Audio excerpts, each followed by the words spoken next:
On New Year's Day, my wife's son forced me out of my seat at the table. "This seat is my dad's," he said loud and clear. "You have no right to sit here." I didn't argue. I didn't raise my voice. I stood up, walked out into the cold, and drove away in silence. That night, everything changed. The next morning, I woke up to 18 missed calls. My name is Ethan Hale, and I was 57 years old when I learned how quickly a man can be erased without anyone lifting a finger. The house smelled like rosemary chicken and overbaked rolls, the kind of meal meant to feel safe. Carol had been moving since dawn, opening and closing cabinets, like she could organize the day into behaving. Outside, Wisconsin winter pressed against the windows, pale and quiet. Inside, the room glowed warm. A record played low old standards that didn't demand attention. The clock my father left me ticked above the doorway, steady as a heartbeat. I'd hung it there years ago when Carol said it made the place feel grounded. We were hosting. That mattered to me. Hosting isn't about titles or ownership. It's about responsibility, about taking care of the room and the people in it. My father taught me that, along with paying bills early and never signing your name to anything you don't plan to stand behind. At our age, your name is your bond. Carol's son Brandon arrived late like always. He carried himself with that restless energy of someone who still believed his best years were waiting for permission. 31, broad shoulders, quick temper. Behind him came Derek, his biological father. Loud, confident, convinced he belonged anywhere he decided to stand.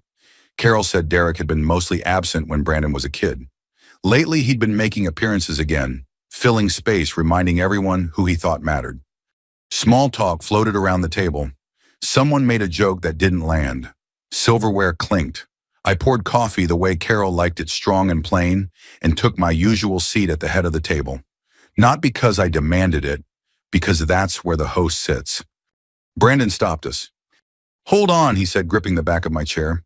I looked up confused. "What are you doing?" I asked. He nodded toward Derek like he was presenting evidence. "That seat is my dad's," he said. "You have no right to sit here." For a second, the room froze. Forks hovered. Someone's laugh cut off halfway. The clock kept ticking. I waited for Carol to say my name. She didn't. She reached for napkins instead, eyes locked on the table like the wood grain needed more care than I did. Brandon shoved me. Not a playful nudge, a real shove. 2 hands to my chest. The chair scraped back. My heel caught the rug. The floor came up fast. Pain flared along my side, sharp enough to steal my breath. I lay there staring at the ceiling, the taste of iron in my mouth, the room buzzing with embarrassment. Someone gasped. Someone said, "Hey!" Derek didn't move. Brandon stood over me, breathing hard like he'd finally said something he'd been carrying a long time. That was when something in me went quiet. Not anger. Anger burns. This was colder, settled, final. I pushed myself up slowly, steadying on the table. I looked at Carol one last time. She still wouldn't meet my eyes, so I nodded once and walked out. The cold snapped me awake. Snow crunched under my boots as I crossed the porch. I sat in my truck with my hands on the steering wheel, watching my breath fog the windshield. Through the window, I could see shapes moving, people leaning in, heads turning, laughter returning too quickly, like noise could erase what had just happened. I drove without turning on the radio. I didn't want a song lying to me about how nights like this were supposed to feel. I ended up at a gas station because I didn't know where else to go. Bad coffee, fluorescent lights. I stared at my reflection in the dark window, my side aching, my dignity burning hotter than the bruise. My phone buzzed. Carol. I let it ring. Brandon, ring. Derek, ring. I didn't answer. Not because I wanted revenge, because if I spoke, I wasn't sure I'd say anything useful.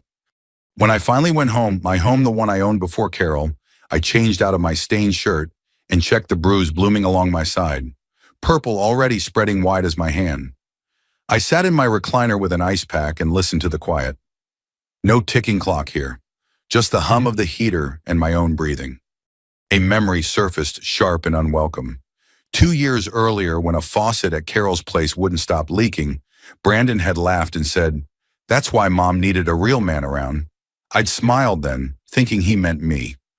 My phone buzzed again, a text from Brandon. "You embarrassed my dad. You should have just moved." Another followed. "You're a guest in this family." I stared at the screen until it dimmed, then set the phone face down. I told myself it was just a chair, Just a holiday moment. People get weird. Let it go. But it wasn't the chair. It was the sentence Brandon said out loud, the one everyone else had been treating like an unspoken truth for years. You don't belong. Sleep came in fragments. When morning arrived, my phone lit up like it was on fire. 18 missed calls stacked in the log. Names repeating. One number I didn't recognize. My stomach tightened with a certainty I couldn't explain yet. I stood at the kitchen sink with a mug cooling between my hands and watched the neighborhood wake up. Garage doors rose. Exhaust puffed into the air. Ordinary life carried on like nothing had shifted. Something had shifted. Whatever happened after I walked out had found its way to my name. And it wasn't finished. I didn't answer the phone that morning. I let the calls sit there like unopened mail, heavy with whatever they carried. 18 missed calls were enough to tell me the day wasn't going to ask for permission. I rinsed my mug, set it upside down on the rack, and stood at the sink a moment longer than necessary, listening to the pipes knock back into place. Ordinary sounds help when your thoughts want to run ahead of you. I've lived in Madison most of my life. I wired half the neighborhoods that grew up around me: schools, small shops, split-level homes with basements that always smelled a little damp. 35 years as an electrician will teach you patience and humility. Electricity doesn't care about your excuses. You follow the rules or you get burned. My father taught me that before I ever touched a wire. He taught me something else too. Your name is your bond. You don't loan it lightly. You don't let it get sloppy. When he died, he left me habits, not money, and an old wall clock with a walnut frame and a tick you could hear across a room if you stopped talking long enough. I brought that clock into Carol's house when we married because it felt right to anchor something new to something true. She said it made the place feel steady. I believed her. I scrolled through the call log again. Carol, Brandon, Derek, and that unfamiliar number twice. I tapped it and listened to the voicemail. Mr. Hale, this is Janice Meyer with Badger State Credit Union. Please call me back as soon as you receive this. We need to discuss an urgent matter related to your account. Urgent is a word that doesn't get used unless someone wants you to move quickly or carefully. I put on my coat, grabbed my keys, and didn't sit down to think about it. Thinking had done enough damage already. The drive was short. The parking lot was mostly empty, the sky the color of old steel. I sat in my truck for a second, feeling the ache along my side, then went in. Janice met me in the lobby with a professional smile that didn't try to pretend this was routine. She led me to a small office that smelled like copier toner and coffee. Thank you for coming in so quickly, she said. Please have a seat. She didn't circle. She didn't dramatize. She slid a folder across the desk and turned it so I could read. There's a personal line of credit opened 8 months ago, she said. You're listed as the guarantor. 2 payments have been missed. That's what triggered the alert. I felt the words settle before I answered. I didn't open a line of credit, I said, and I didn't agree to guarantee one. Janice nodded. The file includes your name and a signature attributed to you. She flipped the page. From a distance, it looked right. From a distance, a lot of things do. I leaned closer. The slant was familiar. The letters connected the way mine usually did. But the rhythm was wrong. Too careful in places where I was always quick. Too loose where I was always tight. That isn't my signature, I said. Janice didn't react. She reached into a drawer and set a single-page form on the desk. Statement of unauthorized use. Clear language. No theater. If you sign this, she said, we open a fraud review. An investigator will contact you. We'll compare signatures, review access, and document timelines. It can have serious consequences for whoever submitted the paperwork. I leaned back and stared at the ceiling tile above her desk. I thought about Carol's eyes on the table the night before, about Brandon's hands on my chest, about Derek's smile, about all the times I'd been asked to smooth things over because family. I'm not deciding this out of anger, I said. I'm deciding it because my name means something. I signed. The pen moved the way it always had, no flourish, no hesitation. As soon as the ink dried, my phone buzzed on the desk. Carol. Janice glanced at it and then back to me. You don't have to take that here, she said gently. I know, I replied. I didn't answer. Janice gathered the papers. An investigator will reach out, she said. You may be asked to provide signature samples. I'm sorry this is happening. Thank you for being straight with me, I said. Outside, the cold snapped me awake. I sat in my truck and listened to the engine idle. My phone buzzed again, this time Brandon. I let it ring. Then a voicemail came through. Ethan, listen, he said, breathless. There's some stupid banking thing. They froze my account. Just call them and tell them you signed it okay. I closed my eyes. That was fast. Too fast. There it was, the answer to a question I hadn't asked yet. Carol must have told him the moment I said the words fraud statement, or the freeze had done the talking for her. I drove home and pulled the thin folder from the hall shelf. Deed copy, insurance, warranty cards, receipts from work I'd done with my own hands. I added a notebook and wrote dates and times. Christmas Eve, the shove, the calls, the loan. No adjectives, just facts. My father's voice was in my head, steady as the clock. Document everything. By noon, I was at the American Legion on the edge of town. The coffee tasted like it always had. The men didn't ask questions until they needed answers. Walt Kessler sat with a newspaper folded into quarters, like the world still made sense. 72, retired attorney.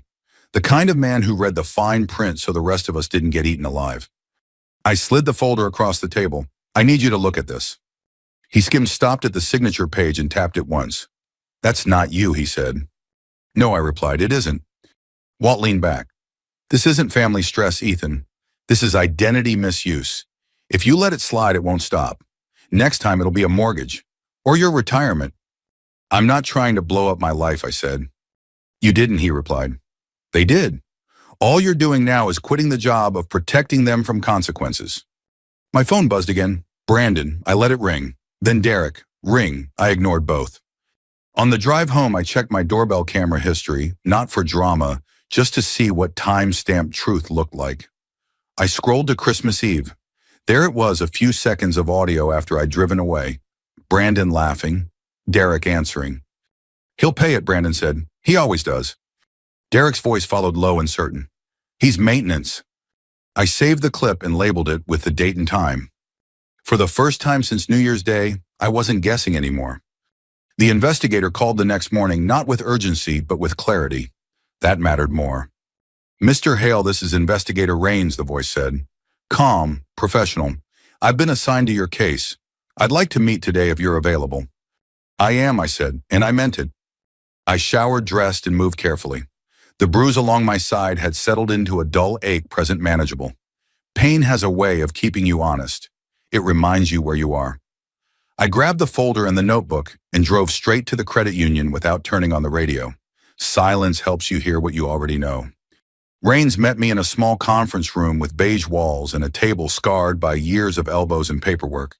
He was in his 50s, gray at the temples, eyes that didn't rush. He set a small recorder on the table and explained the process like he was walking me through a checklist, not a judgment. I'll ask questions about the account and your signature, he said. You can stop at any time. I'm not here to stop, I replied. He asked me to describe Christmas Eve briefly. I did. No flourishes, no reenactments. Then he slid 3 blank sheets across the table. Sign your name 10 times, he said, the way you normally would. My pen moved the way it always had. The same pressure, the same slant, the same ending stroke I'd never thought about until someone tried to borrow it.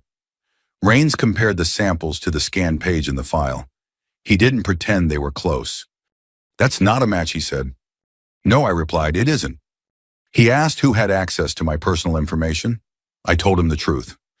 Marriage looks like trust until it doesn't.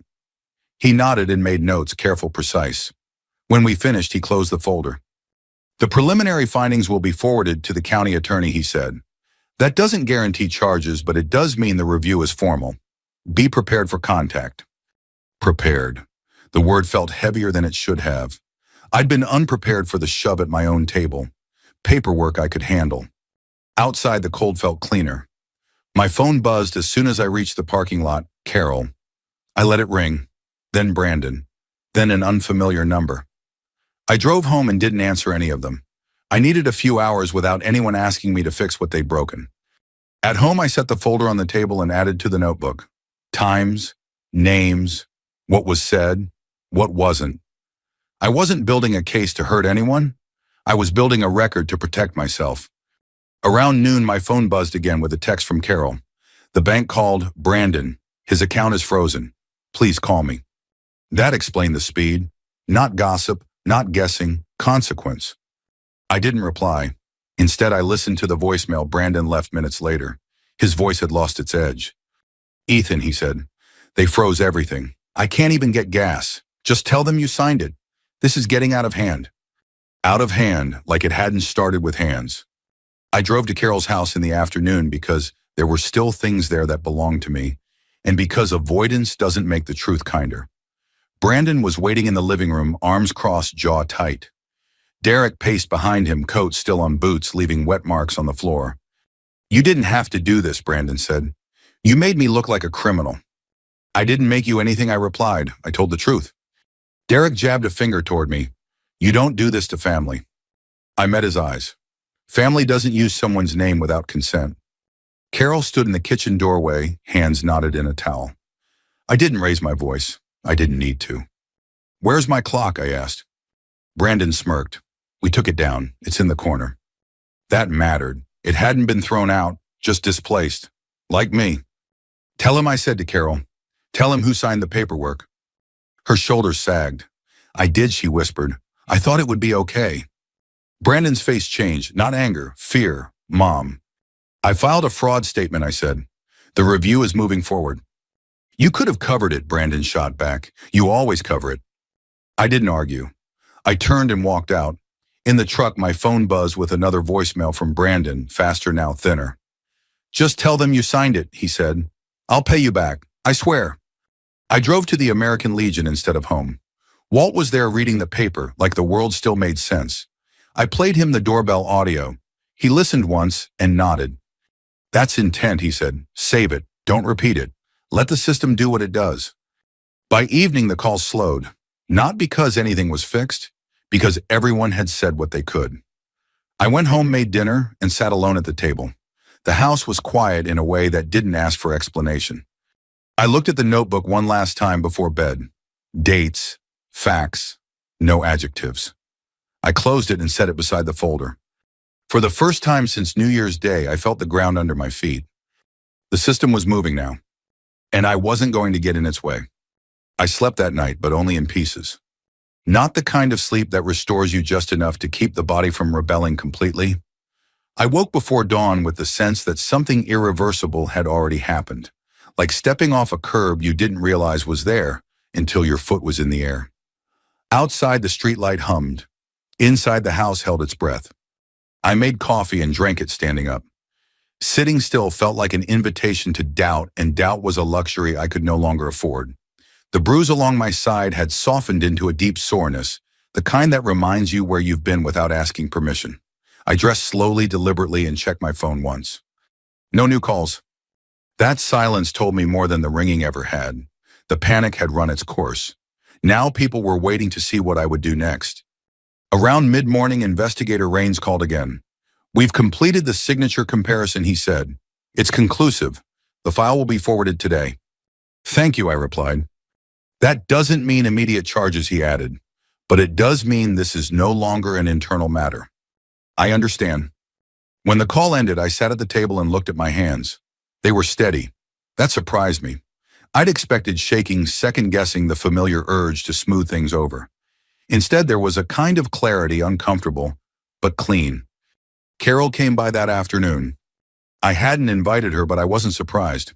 Some conversations refused to be scheduled. I watched her pull into the driveway and sit in the car for a long moment before getting out. When she knocked, it was soft, like she didn't trust the door to stay solid. She stood just inside the entryway, coat still on, eyes rimmed red. I won't stay long, she said. That's up to you, I replied. She followed me into the living room and sat on the edge of the couch, hands folded tightly. For a moment, neither of us spoke. The house didn't rush us. They said it could get serious, she began. The investigator. He said there could be consequences. Yes, I said. She swallowed. I didn't think it would go this far. That's usually how it goes, I replied. People think a name is just ink until it isn't. She nodded slowly. I was scared, she said. Brandon was under pressure. Derek kept saying it was temporary. I thought if I handled it myself, no one would get hurt. I looked at her, then really looked. I got hurt, I said, not accusing, just stating a fact. Her shoulders slumped. I know. We sat in that truth for a while. No defenses, no bargaining. I need my clock, I said eventually. She looked up. Of course. We took it down. Brandon didn't want it looming. She said the word sounding small even to her. It's in the dining room corner. I never meant to get rid of it. I know, I said, and I did. The damage hadn't come from throwing things away. It had come from moving them aside. She stood to leave, pausing at the door. What happens now, she asked. The system does what it does, I replied, and we stopped pretending that silence fixes things. After she left, I didn't sit down right away. I walked through the house, touching the backs of chairs, the edge of the table, grounding myself in the solid things. Then I grabbed my coat and drove to the American Legion. Walt was there nursing a cup of coffee that had seen better hours. He didn't ask questions. He waited. She came by, I said. He nodded. How'd it go? Clean, I replied. Hard, but clean. That's about as good as it gets, he said. I told him about the investigator's call, the confirmation. He listened without comment, then leaned back. Once the county attorney has it, you won't be steering anymore, he said. You ready for that? I thought about the shove, the signature, the doorbell audio, the way my name had been treated like a tool. I've been ready longer than I realized, I said. On the way home, my phone buzzed. A voicemail from Brandon. I didn't listen to it right away. I waited until I was parked the engine off the house in front of me, dark and familiar. Ethan, he said, voice stripped of its edge. Mom says you won't talk to me. I just want this to stop. I didn't think it would turn into this. Into what? Paperwork accountability. I deleted the message without replying. Not out of spite, out of necessity. Some conversations only delay the inevitable. That evening, I pulled the notebook back out. I added one more entry. Carol confirmed she signed. Clock removed, not discarded. It felt strange reducing something so personal to a line of ink. But that's how truth survives, by being clear enough to stand on its own. Before bed, I sat in my recliner and closed my eyes. For the first time in days, I didn't replay the table. I didn't hear the shove. I didn't see Carol's eyes on the floor. Those images were still there, but they'd lost their grip. They were facts now, not wounds. The system was moving forward. And for the first time, I wasn't trying to stop it. The hearing notice arrived on a Tuesday. Plain envelope, county seal, no drama, date, time, courtroom number.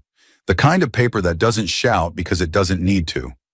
I set it on the table and stood there a moment, hand resting on the wood, letting the information settle. For years, I'd handled problems with tools and patience. This one required something else, restraint. I called Walt. It's set, I said. I'll be there, he replied. Wear something decent, not to impress so they can see you. In the days leading up to it, the phone went mostly quiet. Not because things were resolved, but because everyone had said what they could. Brandon sent one text that read, "You didn't have to take it this far." I didn't answer. Derek tried once more, leaving a voicemail heavy with bluster about loyalty and family. I saved it and moved on. Carol sent a short message, "I'll cooperate." That mattered. It didn't fix anything, but it mattered. The morning of the hearing, I dressed slowly. Clean shirt, jacket I'd owned for years, shoes polished enough to show respect for the room I was walking into. My side still ached when I bent, but the pain had become background noise, present, manageable. I drove with the radio off and arrived early because being late is a kind of apology I didn't know. The courthouse smelled like metal detectors and paper. The benches were hard-worn smooth by decades of waiting. Carol sat a few rows away, hands folded, eyes tired. Brandon paced in a suit that didn't quite fit his shoulders. Derek stood beside him, arms crossed, projecting confidence, like it could substitute for evidence. When the bailiff called our case, the room shifted. Chairs scraped, people stood. The judge took her seat, silver hair pulled back. Tight eyes already on the file. "Mr. Hale," she said, "you're contesting a guarantor's signature on a personal line of credit. You claim your identity was used without consent. Is that correct?" "Yes, Your Honor," I replied. Brandon's attorney stood. "Your Honor, this is a family misunderstanding. Mrs. Hale believes she had permission to sign on behalf of her spouse." The judge raised a hand. "Belief is not consent," she said evenly. "Do you have proof that Mr. Hale agreed?" There was a pause, a shuffle of papers. "No written proof, Your Honor." The judge nodded once and turned to the witness list. Janice from the credit union testified, first dates, amounts, missed payments. Investigator Raines followed, laying out the signature comparison without embellishment. He described pressure patterns, rhythm inconsistencies. The room listened. Not because it was exciting, but because it was clear. Brandon's attorney tried to redirect. Mr. Hale, isn't this really about a disagreement at a family dinner? I felt the room lean in. I kept my voice level. There was a disagreement, I said. There was also a shove. But I'm here because my name was used to secure a loan I never agreed to. Those are separate facts. The judge nodded. Do you have additional evidence regarding intent? I do, I said. I handed the flash drive to the bailiff. Audio from my doorbell camera, I said. Recorded the night of Christmas Eve after I left. The judge signaled to proceed. The speaker crackled, then Brandon's voice filled the room, laughing. He'll pay it. He always does. Derek's voice followed, low and certain. He's maintenance. The room went still in a way that can't be rehearsed. No coughing, no shifting. Even the judge's pen paused. That's sufficient, she said after a moment. She looked at Brandon. Those statements indicate an expectation that Mr. Hale would absorb a debt without consent. That speaks to intent. Brandon's lawyer started to speak. The judge raised her hand. No. She turned to Carol.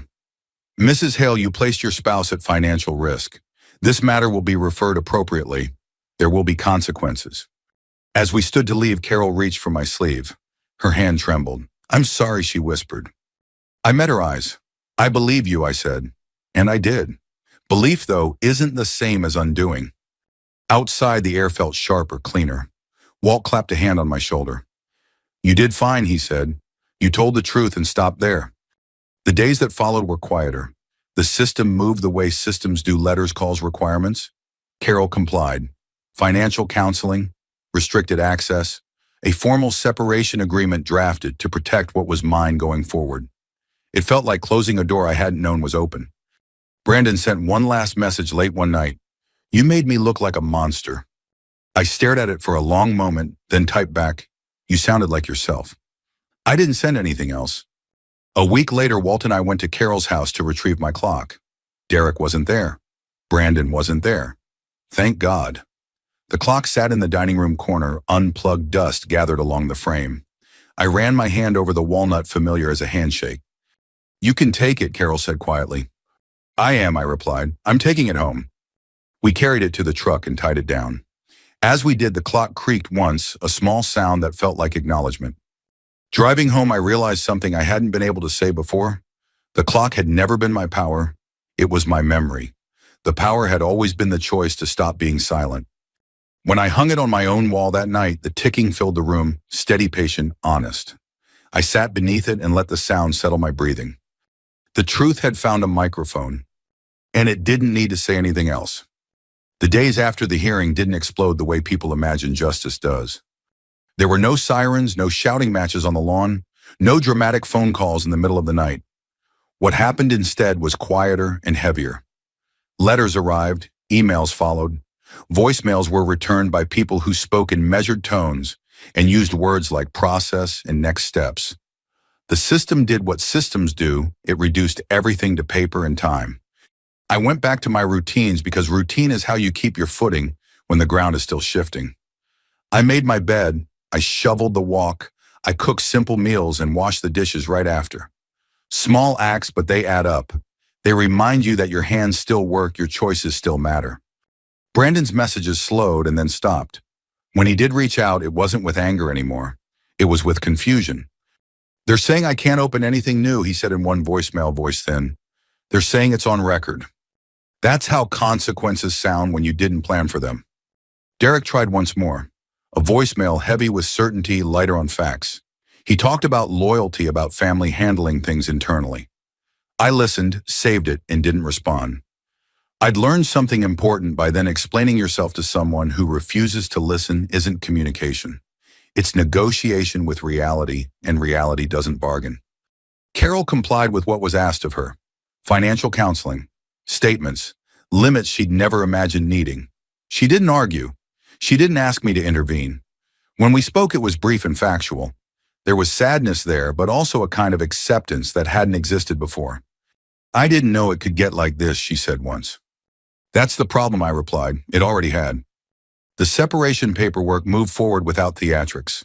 No screaming, no slammed doors, just signatures and quiet breaths. When it was finished, I felt grief, but it wasn't sharp anymore. It was settled like something you finally stopped bracing against. One evening, Walt called. "If you want your clock back," he said, "now's the time. Don't go alone." We drove to Carol's house in the late afternoon. The sky was pale, the light flat and honest. Derek wasn't there. Brandon wasn't there. The absence felt deliberate, like everyone knew this wasn't a moment for performance. The clock sat in the dining room corner, unplugged dust gathered along the walnut frame. It hadn't been thrown out. It hadn't been broken. It had simply been moved aside the way people move things they don't want to look at. I ran my hand along the wood. Smooth. Familiar. I remembered my father sanding it down in the garage, the smell of stain, the way he tapped the side and listened, like it might answer back. "You can take it," Carol said quietly from the doorway. "I replied. "I'm taking it home." Walt helped me carry it to the truck. As we tied it down, the clock creaked once, a small sound that felt like acknowledgement. I laughed under my breath, surprised by it. It felt good to laugh without forcing it. On the drive back, I realized something that had been hard to see while everything was loud. The clock had never been my power. It was my memory. Brandon couldn't steal it by moving it. Derek couldn't claim it by standing near it. The only thing they'd ever had access to was my willingness to stay quiet. At home, I hung the clock on my own wall. When I plugged it in, the ticking filled the room, steady, patient, honest. I sat beneath it with a cup of coffee and let the sound settle my breathing. My phone buzzed at 10:41 p.m., a text from Brandon. "I didn't think you'd actually do it." I stared at the screen for a long moment, then typed back, "Neither did I. Not until you forced my hand." A pause, then another message. "Mom's not okay." I closed my eyes. This was the part no one prepares you for, the cost of truth when the lies finally stop holding people up. "Tell her to take care of herself," I replied, "and tell her peace doesn't come from covering things up." He didn't answer. Life settled into something new after that. Not easier, just clearer. Friends asked questions I didn't always answer. Some people drifted. Others showed up quietly without advice, which I learned to appreciate more than anything. I sat in my father's chair one night and realized my hip didn't ache the way it had. Healing isn't dramatic, it's gradual. It's noticing one day that you've stopped flinching. The system continued to move out of my sight and beyond my control. And for the first time, I wasn't trying to steer it. I'd done my part. I'd told the truth and stepped back. That was enough. I wasn't a guest in my own life anymore. I was home. The house sounded different once everything stopped moving. Not empty, just honest. The kind of quiet that doesn't ask you to fill it with explanations. Winter loosened its grip slowly, snowbanks shrinking into tired piles along the curb, the neighborhood returning to its usual rhythm. I kept mine simple. Morning coffee, a short walk when my hip allowed it, evenings with the lights low and the news barely audible. Nothing heroic, just steady. Carol finished moving her things on a Saturday morning while I was out. When I came back, the rooms looked the same and felt different. Space does that. It doesn't accuse. It just shows you what's left. I noticed the spot on the wall where the clock had once hung, at her place, a faint outline, like a memory refusing to be scrubbed away. I didn't feel satisfaction thinking about it. I felt acceptance. You don't win by watching someone else lose. You win by standing where you can breathe. Brandon didn't call again. A mutual friend mentioned he'd sold his truck. Another said he was staying with Derek for a while. I didn't ask questions. I wished him no harm, and I wished him no shortcuts. Some lessons only arrive when there's no one left to soften the landing. One evening, I sat beneath my father's clock and let the ticking set the pace of my thoughts. I thought about that table, the shove, the moment Carol wouldn't say my name. For weeks, those images had replayed, like a bruise you keep pressing to see if it still hurts. They did, but they didn't own me anymore. They had become facts instead of wounds. I learned something late in life that I wish I'd understood earlier. Patience isn't silence. Kindness isn't erasure. And peace doesn't come from pretending you don't feel the weight of your own life. It comes from knowing when to stop carrying what was never yours to begin with. Dignity isn't loud. Respect doesn't need an audience. Sometimes the bravest thing a person can do is stand up without raising their voice and walk away without explaining. A few weeks later, I ran into Walt at the Legion. He asked how I was doing. I told him the truth. I'm not angry, I said. I'm clearer. He nodded like that was the right answer. That night I sat in my father's chair with a cup of coffee and watched the streetlight flicker on. The house settled around me, familiar and solid. The clock kept time the way it always had, patient, reliable, unconcerned with who was watching. I realized then that the seat I'd lost at that table had never been the point. The point was learning where I belonged when the noise stopped. If this story found you at a familiar table, if you've ever been told to know your place or felt your kindness mistaken for weakness, I'd like to hear from you. Share your thoughts in the comments and tell me where you're watching from. We share stories like this every day, not to stir anger, but to remind each other that we're not alone. If you want to keep walking this road with us, subscribe so you don't miss what comes next. Sometimes the quiet at the end is where the real story begins.